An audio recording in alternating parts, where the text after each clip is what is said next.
Orwell feared that others would deprive us of the right to read, the right to think. Huxley, however, worried that no one would need to deprive us at all because we would no longer want to read, no longer want to think. While Orwell warned that truth would be concealed, Huxley contended that truth would be drowned in a sea of irrelevance. Orwell feared we would become prisoners. Huxley, on the other hand, believed we would willingly build our own shackles with pleasure. This is not just an opening warning, but a doorway into the world of amusing ourselves to death. The book reveals a silent yet radical shift from a society where the written word, reason, and patience were once foundational. We have moved into a society where images, speed, and entertainment dominate. And in this shift, not only has the way we communicate changed, but even the very concept of truth has transformed. Television, seemingly a neutral tool to bring news and images closer, has in fact reshaped public life itself. It turns politics into advertisements, religion into a stage, education into a game, and news into a continuous series of spectacles. Every field that once demanded solemnity is now forced to transform itself into a form of entertainment to survive on screen. The serious must masquerade as fun. The profound must be brief and easy to swallow. The truth must don the cloak of visual impression. The most dangerous aspect, according to Neil Postman, is that this transformation occurs with joyful acceptance. No one silences us, no one forbids us to think. But amidst an endless ocean of entertainment, we gradually lose the ability to read lengthy texts, think deeply, or wait patiently. What were once the qualities of a patient, critical, analytical citizen are slowly replaced by the habits of an audience. Quick reactions, superficial consumption of impressions, and immediate forgetting. And so, the question the book leaves us with is also the question that needs to be opened here. Are we truly living in a democracy, or are we merely participating in a giant theater of show business? If all public discourse must be appealing, if all truth must be performed to exist, then what in this world can retain the seriousness essential for human life? Las Vegas, a city that rose from the desert where lights and music never cease, has become an accurate metaphor for the spirit of our age. It's no coincidence that its most prominent features are colossal billboards, gambling, light shows, and dazzling stages, all serving a single purpose: entertainment. And when a city can embody a culture, it signals that the public increasingly views, understands, and interacts with the world through the language of amusement. This doesn't stop at theaters or casinos, it permeates politics. Here, a candidate needs not only a platform, but also appearance, style, and a team for image management. Appearance now dictates opportunity more than ideology. A balanced face, flowing hair, and an engaging voice can replace an entire coherent ideology.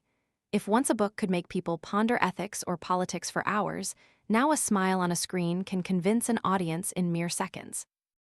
The same applies to religion. Rigorous sermons, once crafted with scholastic reasoning, are now replaced by performances mixed with humor, music, and instant emotion. God's word or sacred truth must now compete on the same stage with other entertainment acts. Preachers are praised for their ability to tell jokes, to make the audience laugh at the right moment, and shed tears on cue. If we observe televised news, what's most evident isn't the information but the carefully made-up faces, the modulated voices that sound like performances.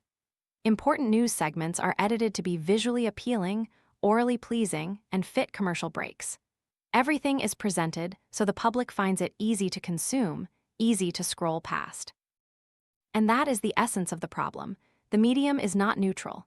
It doesn't just transport messages, it shapes the kind of messages that can exist. No Native American could construct a metaphysical system solely through smoke signals. Smoke signals inherently exclude philosophy from their very structure. No obese, balding, inarticulate candidate could stand firm in the age of television. Television has excluded them from the game because images dominate the entire space of thought. Consider the clock. It doesn't just measure time, it redefined the very concept of time. Time became a series of divisible, measurable moments, subservient to machinery. Humans no longer lived by the rhythm of sunrises and sunsets, seasons and harvests, but by the rhythm of a ticking hand. When the tool changes, the entire cognitive framework also changes. Similarly, writing transformed fleeting speech into durable symbols, allowing thought to be analyzed, critiqued, and preserved. That is how philosophy, science, and law were formed. But when writing gave way to images, rigor was replaced by speed and visual impression. From this, we must confront a truth. Every medium is a living metaphor. It shapes how we perceive reality, categorize the world, and even dictates what kind of truth can be recognized. Smoke signals, writing, clocks, television, each tool doesn't just convey what we want to communicate. It also dictates how we are allowed to think. So, when a culture shifts from the age of the written word to the age of images, it doesn't just change aesthetics or communication styles, it changes the entire system of meaning. What was once considered noble, rational, and profound can become outdated and boring. Conversely, what creates quick impressions and instant emotions becomes the new standard.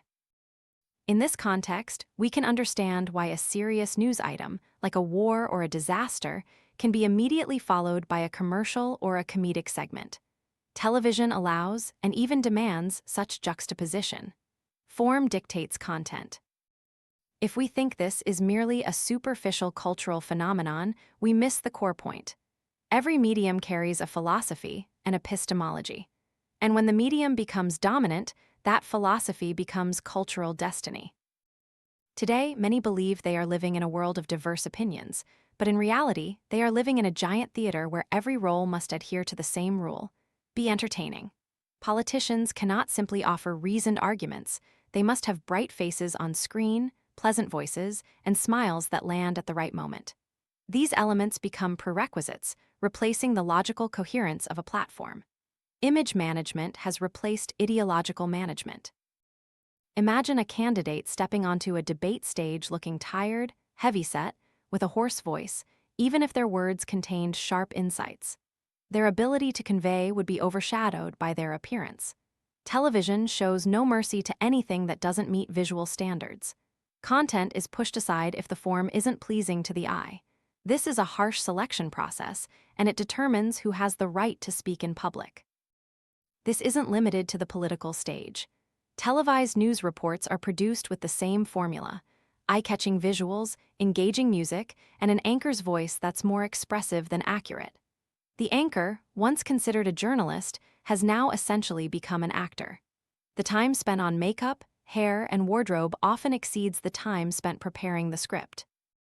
And when the screen becomes the center, news is no longer an event but an entertainment product with a limited duration, packaged to fit commercial slots. Looking broader, commerce is no longer simply an exchange of goods. A car is not judged by its engine, but by the image of the model in the advertisement. A pair of shoes doesn't need to prove its durability, it just needs to appear with a famous athlete. Real value is replaced by performance art. The economy, once built on utilitarian benefits, now becomes a stage for symbolic display in religion. A preacher needs not only profound theological knowledge, but also the ability to create drama. The audience remembers the pastor's jokes more than the biblical passages. The sacred dissolves into immediate emotion. A religious ceremony now resembles a show where lights, music, and gestures are calculated to excite and retain attendees. If anyone still believes this is just the superficial layer of culture, they are mistaken. Form determines what kind of content can exist and be considered important. We cannot have philosophy in smoke signals, just as we cannot have deep political dialogue on a televised entertainment program. The medium itself eliminates what doesn't fit its structure. And here we touch upon the core: every medium contains a philosophy. A philosophy not written in words, but hidden in how we use it. Therefore, changes in media are changes in epistemology. They not only transform how we communicate information, but also how we define what is true. This brings us to a crucial point. The difference between a literate culture and an image culture is not just aesthetic, but two distinct systems of knowing. In a society based on writing, truth is found through reason, evidence, and rigorous argumentation. In an image society, truth is associated with what appears instantly, is easy to see, and easy to remember. Television has redefined truth through images. An opinion, a piece of information, doesn't need to be proven by reason. It just needs to be repeated enough times on screen, accompanied by appropriate visuals, and it becomes truth in the public eye. It is here that we see the greatest danger. When the medium has seized control of how we know, all fields politics, education, religion are reshaped according to the same rule of entertainment. When we observe how humans debate and seek truth, we see the distinct imprint of the medium of communication. Let's return to a pre-literate tribe. In disputes, they turn to their elder. He has no written laws to consult, no ledgers to cite. Instead, he searches his treasury of proverbs and folk sayings. When he finds a maxim that both sides accept, justice is considered done. Truth exists in oral tradition, in collective memory, not in written texts. In contrast, in modern society, truth is determined by the written word. In a court of law, statutes and regulatory documents are the foundation. If a witness speaks, their words are only given weight if they can be recorded, if accompanied by evidence. Writing is implicitly considered more trustworthy than speech. A proverb, once the guiding principle of a tribe's life, is now seen merely as childish advice. The concept of truth remains, but how people define it has changed, simply because the medium has changed. Recall the trial of Socrates. He began by apologizing for not having a polished speech. He merely promised to speak the plain, unadorned truth. But for the citizens of Athens, who considered rhetoric the standard of truth, Socrates' lack of eloquence became counter-evidence. If one couldn't speak rhetorically, then surely one couldn't speak the truth. Truth and rhetorical form were so intertwined then that a sincere statement was considered false simply because it wasn't presented correctly. By Aristotle's time, truth was defined by deductive logic. From a few self-evident propositions, he drew conclusions about the world. Yet we know there were mistaken conclusions. Aristotle claimed women had fewer teeth than men, but he never actually counted. Pen and paper logic was enough to define truth. What we consider correct is sometimes decided not by reality, but by the form of thinking celebrated in that era. In the same way, today, television links truth to images. A clip aired repeatedly becomes undeniable evidence. A politician only needs to appear in the right setting with a confident tone, and the public trusts them, regardless of the shallow content. Seeing is believing has replaced understanding is believing. From this, we can see that the concept of intelligence also fluctuates with the medium. In oral societies, the intelligent person is one who remembers many folk songs and proverbs. In literate societies, the intelligent person is capable of reading, writing, analyzing, and critiquing. In television society, intelligence is linked to the ability to create instant impressions. Those who speak concisely, impactfully, and create powerful visual impressions are considered intelligent, even if their reasoning isn't necessarily rigorous. All of this shows that we never access truth directly, but always through a form predetermined by the medium, from proverbs to logic, from text to images. Every truth is colored by its vehicle, and that is why we must view television not just as entertainment, but as a new philosophy, a new system of epistemology. The worrying thing is that when the medium changes, the public often remains unaware of the shift in the concept of truth. They simply think it's natural. Just as people in the past didn't realize that the clock had changed how they understood time, people today don't realize that television has changed how they understand truth. When the philosophy of the medium hides itself, it becomes even more dangerous, because no one resists what they cannot see. Looking at this, one can say that television itself has transformed truth into a performance, from politics to education, from religion to commerce. Truth is no longer the result of deliberation, but the result of staging. And once we accept that as normal, we lose the ability to distinguish what is genuinely true from what is arranged to be merely palatable. For a long time, America was a land of the written word. People in the 18th and 19th centuries read newspapers, books, and political pamphlets, debated politics, read advertisements, and analyzed every detail. The public was accustomed to thinking with text. This might sound normal to us today, but in context, it was extraordinary. Literacy rates were very high, and more importantly, reading was linked to public participation.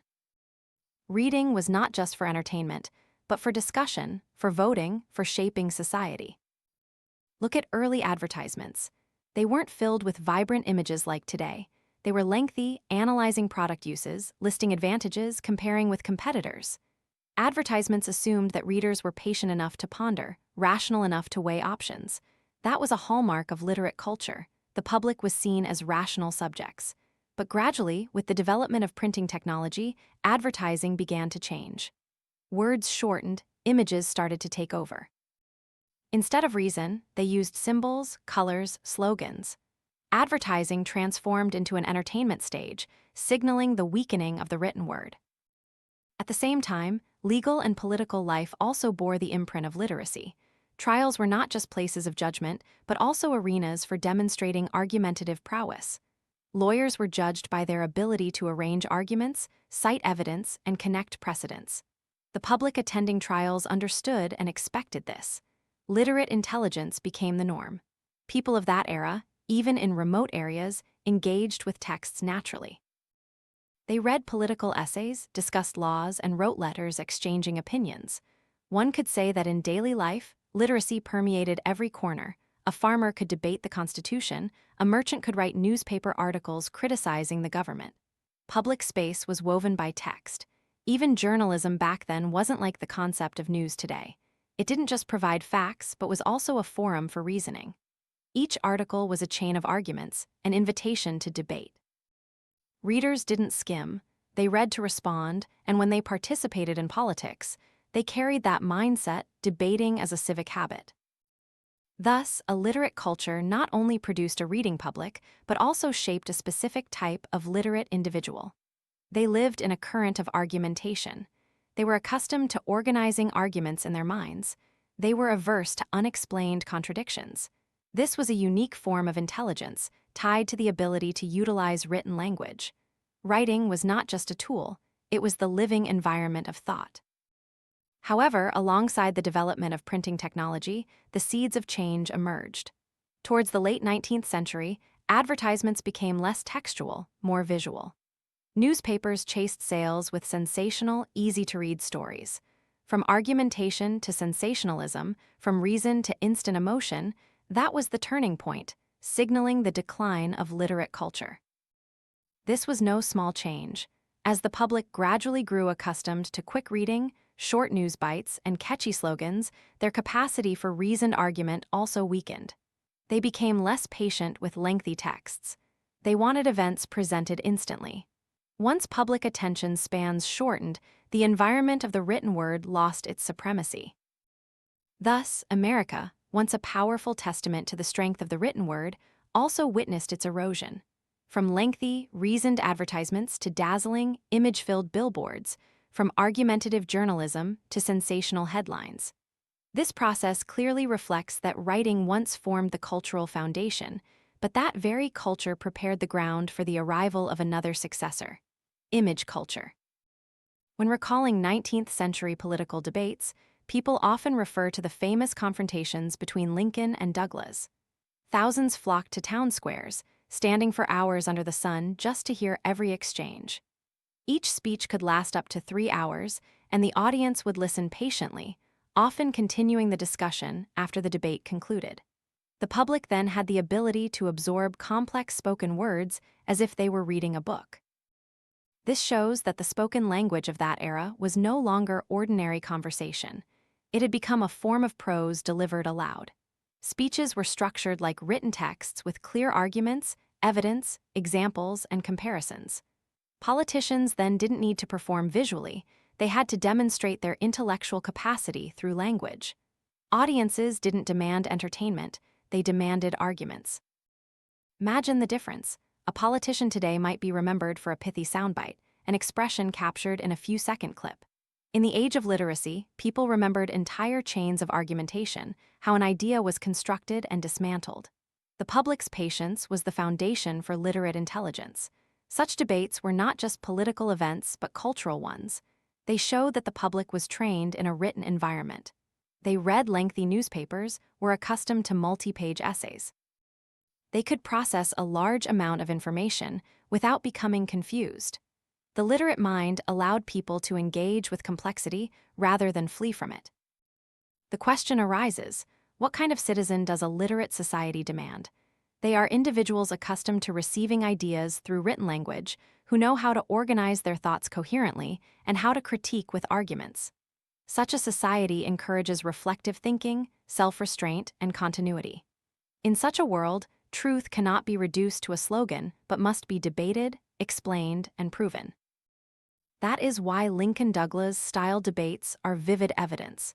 The audience was not seen as a crowd to be entertained, but as a community of citizens to be persuaded by reason. And they responded to that expectation with attentiveness. People did not come to watch a play, but to participate in a serious dialogue about the nation's destiny. However, looking back from the present, the difference becomes strikingly clear and bitter. Today, it's hard to imagine thousands of people patiently listening to a 3-hour speech in an age of images. Patience becomes a burden, complexity becomes an obstacle, and thus, forms of deep public dialogue no longer have a place. This is not a matter of taste, but of epistemology. When the public loses the ability to follow a lengthy line of argument, they lose a part of their capacity for political thought. When language is replaced by images, citizens are transformed into spectators. From participants in dialogue, they become consumers of impressions. That is the opposition between the literate mind and the image mind. One nurtures reason, the other nurtures instant emotion. One demands patience, the other demands speed. One paves the way for complex ideas, the other forces everything to be simplified. And when the balance tips towards images, we not only lose a style of expression, but lose an entire way of understanding the world. The real turning point occurred with the invention of the telegraph. Before that, news was tied to local context. People cared about what happened around them, what directly affected their lives. But the telegraph broke that barrier, bringing news from afar in the blink of an eye. For the first time, people received information unconnected to action, merely to know, without being able to do anything. A fire in another state, an accident in a distant city, a political upheaval in Europe, all suddenly became daily news that the public consumed. Fragmented, decontextualized information became the new standard, not because it was useful, but because it could be transmitted. The telegraph created the concept of news of the day, a product of technology, not of practical necessity. Then came photography. It didn't just add illustrations, but changed how people perceived truth. A photograph was seen as undeniable proof, even though it was itself just a slice detached from reality. Photography reinforced the illusion that seeing with one's eyes meant knowing the whole picture, and when combined with the telegraph, it created a fragmented world. News flashed unexpectedly, vanished instantly, in ceaseless succession. Television inherited both and pushed them to their extreme. It had the speed of the telegraph, the power of images, and added sound and motion. Television became the super medium, not only competing with other media, but also dictating how they were used. Books, newspapers, music, even religion and politics, when they entered television, had to obey its rules, be concise, easy to understand, and instantly appealing. The danger is that when a medium becomes self-evident, it ceases to be seen. People are unaware that television itself is shaping how they understand the world. It becomes a myth, a universal tool, seemingly natural, and no one thinks to question it. Yet, every medium is a metaphor, and every metaphor redefines reality. So, when television dominates, the public no longer lives in a world of reasoned text, but in a world of impressions.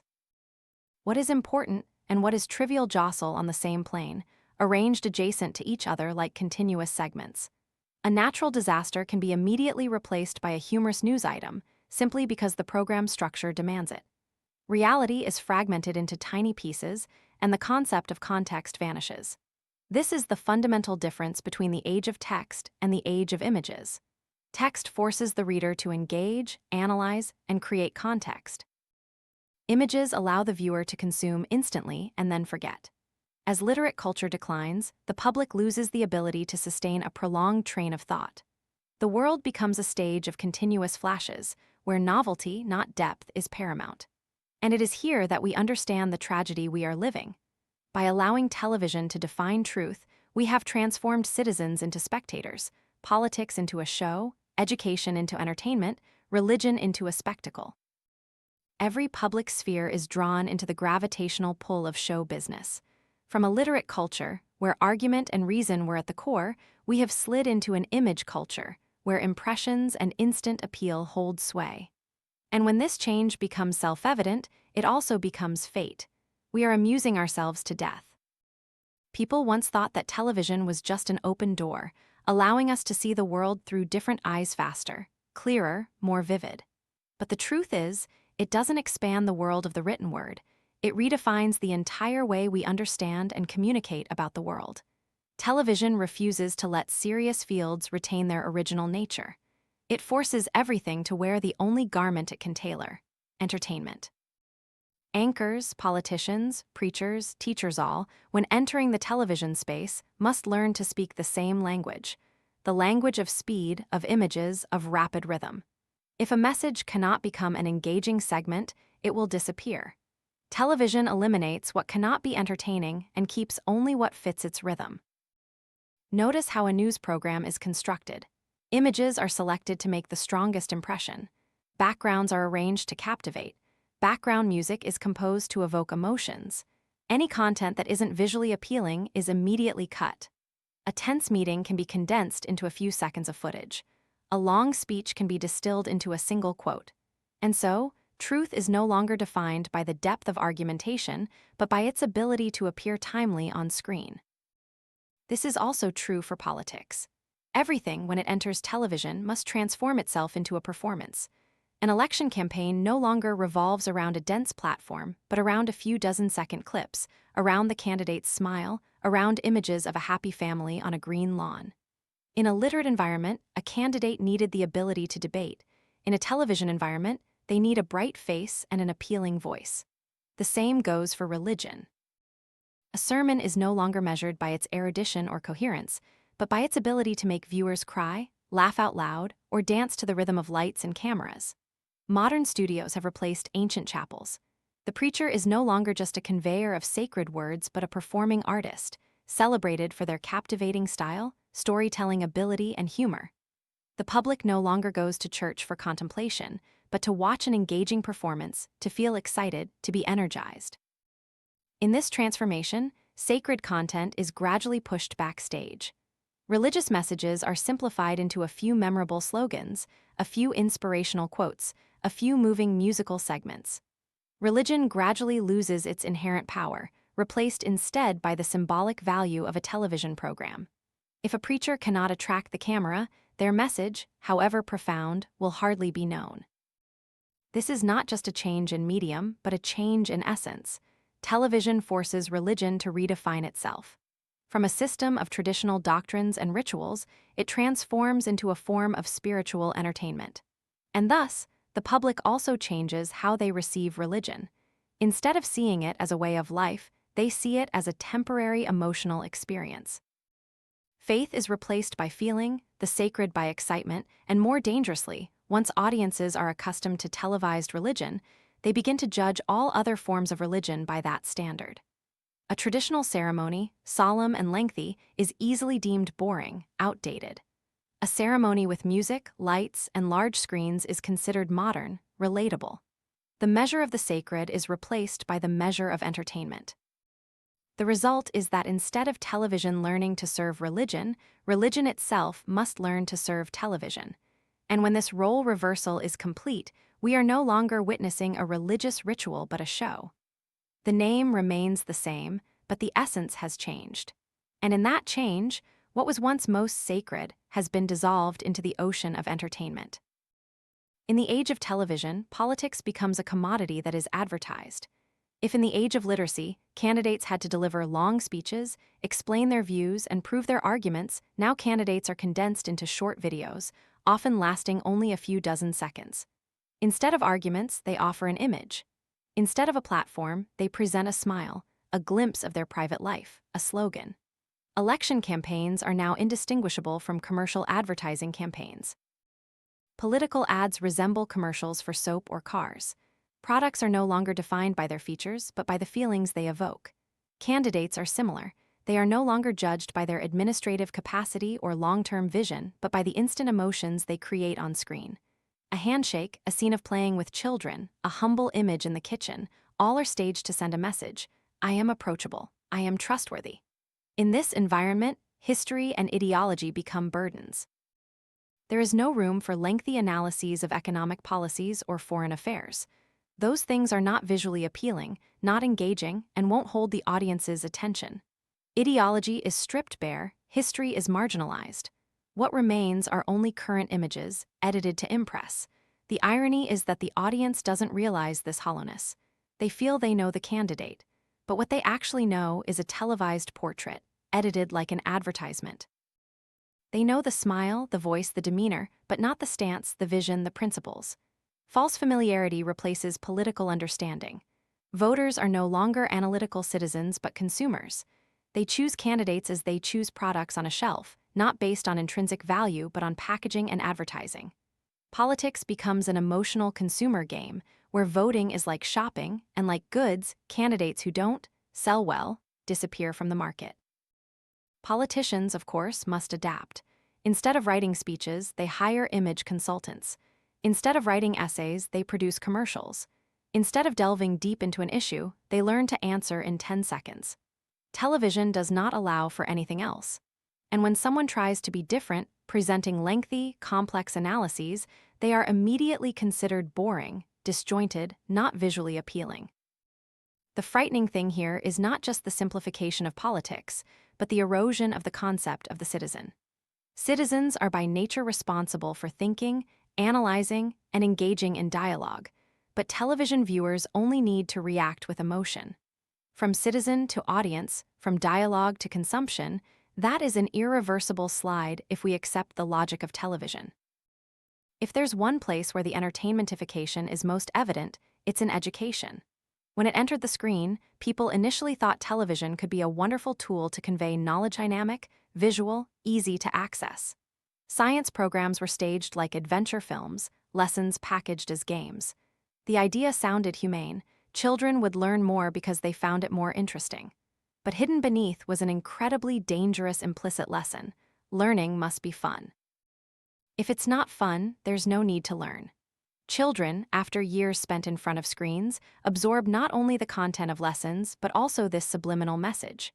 When mathematics is presented as a game, when history is illustrated with colorful images, when science is turned into a thrilling spectacle, the young mind concludes, knowledge is only valuable if it's entertaining. What are the consequences? A generation of students grows up believing that every serious field must entertain itself to be meaningful.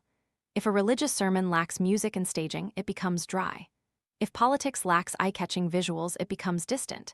If news lacks a fast pace, it becomes boring.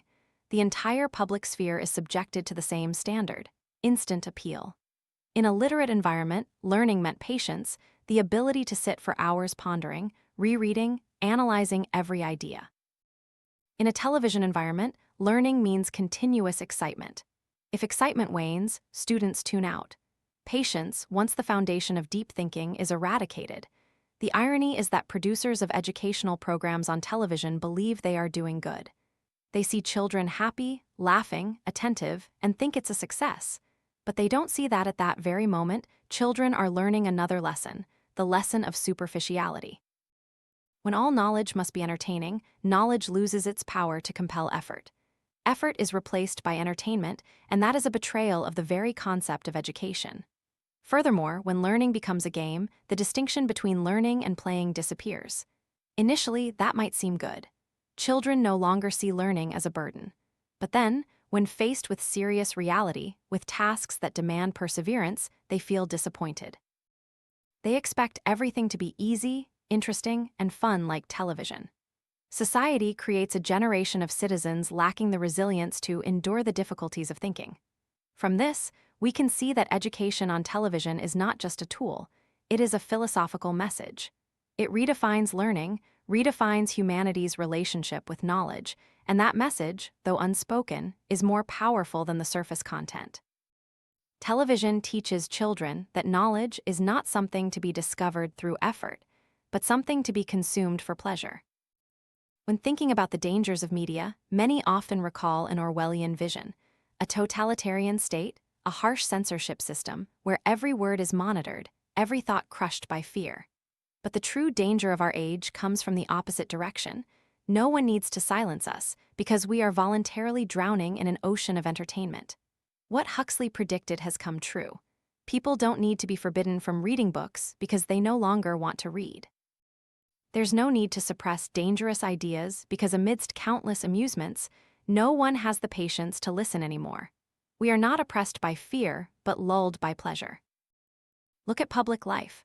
Politics becomes a performance, religion a stage, education a game, news an unending series of segments. All are appealing, quick, easy to watch, easy to forget. And in such a space, what is complex, demanding thought becomes discordant, profundity is eliminated, superficiality is celebrated. If Orwell warned that truth could be hidden, Huxley warned that truth could be drowned in a sea of trivial information, and that is precisely what is happening. No need to abolish it, just make it overwhelmed. A voice of reason is not silenced, it is simply drowned out by thousands of other virtual noises. The power of entertainment lies in the fact that it doesn't need to oppress, it makes us forget on our own. The question then is, how do we resist such a world? If we resist a censorship regime, we can still demand freedom of speech, resist with reason. But how do we resist voluntary submission? How do we refuse the shackles of pleasure that we ourselves put on?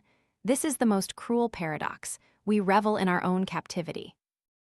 The profound consequence of this is the corruption of the concept of democracy. Democracy requires vigilant citizens who can analyze and engage in dialogue. But when citizens become spectators, democracy becomes a stage, elections become a television show, policies become a series of slogans, dialogue becomes a ratings battle. We believe we are participating, but in reality, we are merely consuming. The most frightening thing is not an iron fist stifling freedom, but a soft hand stroking us to sleep. We are not afraid, we only feel comfortable. And in that comfort, the capacity for reflection, for critique, for resistance gradually disappears. Freedom is not stolen but traded for momentary pleasure. Looking into the future, the question is no longer whether we will be controlled by a totalitarian state, but whether we will have the strength to escape our own stupor. A society immersed in entertainment doesn't need violence to maintain order. It only needs to provide enough amusement so that people no longer seek anything else. And that is the silent, profound, most difficult danger to resist. A book closes, but its echoes refuse to fade. Those pages don't just speak of television, but of ourselves, of how we allow public life to be transformed into a stage where every serious truth must masquerade as a spectacle to survive. The greatest lesson from this entire journey is that the medium doesn't just transmit, it shapes how we think. And when a medium dominates, it brings with it an unspoken philosophy that few recognize. From text to images, from the language of reason to the language of entertainment, we have changed our very concept of truth, yet we imagine we haven't changed anything at all. The greatest danger is not being deprived, but willingly letting go. Ask yourself, are we living as citizens or as spectators when we watch the news? Do we want to understand the issue or just skim through a few impressive images? When we listen to a sermon, do we seek enlightenment or just wait for an instant emotion? When we cast our vote, do we choose with reason or with the smile on the screen? Each answer is a mirror reflecting how we are being shaped by the screens around us. What troubles me most is not that we don't know. On the contrary, we know a great deal. News bombards us daily, information surrounds us on all sides, but what we lack is the ability to connect, to contextualize, to think deeply. We are replete with facts but starved of meaning. And the greatest paradox of this age is that the freer we are, the more easily we become enslaved not by tyranny, but by the amusements we ourselves choose. Freedom is weakened, not because anyone forbids us to speak, but because we have nothing left to say beyond the phrases repeated from the screen. The death of thought comes not with a whip, but with resounding laughter. So, what can we do? Can we return to the age of literacy, where people patiently read every page of a book, patiently listened to a long speech, or must we find a way to create a new form that both lives in the age of images and doesn't entirely consume us?